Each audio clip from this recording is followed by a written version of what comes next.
Hi எல்லாருக்கும் வணக்கம். Welcome to Amudha's kitchen. வீடியோக்குள்ளே போகிறதுக்கு முன்னாடி மறக்காமல் அமுதாஸ் கிச்சன் சேனலுக்கு சப்ஸ்கிரைப் பண்ணிவிடுங்க. அப்படியே பக்கத்தில் இருக்கிற பெல் பட்டனை ஒரு தட்டிடுங்க. அப்போ தான் நாங்கள் அப்லோட் பண்ணுற எல்லா புது வீடியோஸும் உங்களை உடனே வந்து சேரும்.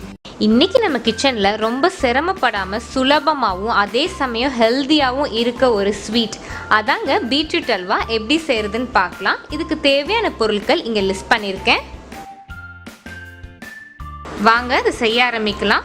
முதல்ல முந்திரியை வறுத்து எடுத்துக்கலாம். அதுக்கு 2 டேபிள் ஸ்பூன் நெய் காஞ்ச உடனே கொஞ்சமாக தேவையான அளவு முந்திரி பருப்புலாம் லைட்டாக பொன்னிறமாக வர வரைக்கும் வறுத்து எடுத்துக்கலாம். முந்திரி பருப்புலாம் லைட்டாக இந்த மாதிரி பொன்னிறமாக மாறினோடனே இதை நம்ம ஒரு தட்டில் எடுத்து வச்சிடலாம். முந்திரி பருப்பெல்லாம் தட்டில் இந்த மாதிரி எடுத்து வச்சாச்சு. அடுத்தது அதே பேனில் நம்ம பீட்ரூட்டையும் வதக்கிக்கலாம்.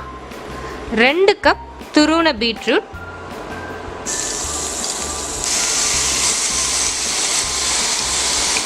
பீட்ரூட்டை நெய்யில் வதக்குனா அல்வா நல்லா வாசனையாக இருக்கும். ஒரு 5 நிமிஷத்துக்கு பீட்ரூட்டை இந்த மாதிரி வதக்கிக்கலாம். நெய்யில் 5 நிமிஷம் நல்லா வதக்கியாச்சு. இப்போ இது கூட பால் சேர்த்துக்கலாம். 1 கப் பால் எடுத்திருக்கேன், அதை இது கூட சேர்த்துடுறேன். இதை நல்லா மிக்ஸ் பண்ணி விட்டு மூடி போட்டு ஒரு 10 நிமிஷம் இந்த பீட்ரூட்டை வேக வைக்கலாம். பாலில் வெந்துச்சுன்னா அல்வா நல்லா டேஸ்ட்டாக இருக்கும். 5-10 நிமிஷத்துலேயே நல்லா வெந்து பீட்ரூட்லாம் வந்து சாஃப்டாகிடும். அதுக்கப்புறம் இந்த பால் வத்துற வரைக்கும் கொஞ்சம் கிளறி விட்டுக்கிட்டே இருக்கணும். மூடி போடக்கூடாது, அப்படியே திறந்து வச்சு கிளறினா தான் சீக்கிரமாக அதெல்லாம் வற்றும். ஊற்றின பால்லாம் நல்லா இந்த மாதிரி பீட்ரூட் கூட வெந்து வற்றினதுக்கப்புறம் 1/2 கப் சர்க்கரை சேர்த்துக்கிறேன். நீங்கள் ஒயிட் சுகர் இல்லை ப்ரௌன் சுகர் எந்த சுகர் வேணால் சேர்த்துக்கலாம். நான் அன்ரிஃபைன்டு சுகர் சேர்த்துருக்கேன். பீட்ரூட்டில் ஏற்கனவே இனிப்பு இருக்குது அப்படிங்கிறனால அதை பார்த்துட்டு அதுக்கு ஏற்ற மாதிரி சர்க்கரை சேர்த்துக்கோங்க.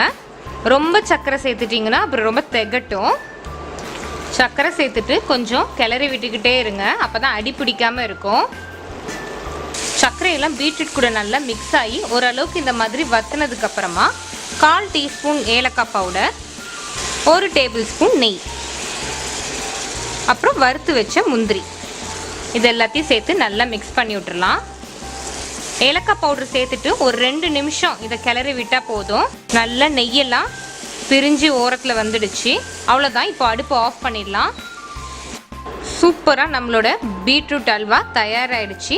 ரொம்பவே சிம்பிளாக நம்ம வீட்டில் இந்த அல்வாவை செஞ்சிடலாம். நீங்களும் இதை உங்கள் வீட்டில் ட்ரை பண்ணிவிட்டு உங்களுக்கு எப்படி வந்துச்சு அப்படிங்கிறத மறக்காமல் எனக்கு கமெண்ட்ஸில் சொல்லுங்கள். இந்த வீடியோ உங்களுக்கு பிடிச்சிருக்குன்னு நினைக்கிறேன். இன்னும் இந்த மாதிரி நிறைய வீடியோஸை மிஸ் பண்ணாமல் பார்க்க அமுதாஸ் கிச்சன் சேனலை சப்ஸ்கிரைப் பண்ணுங்கள்.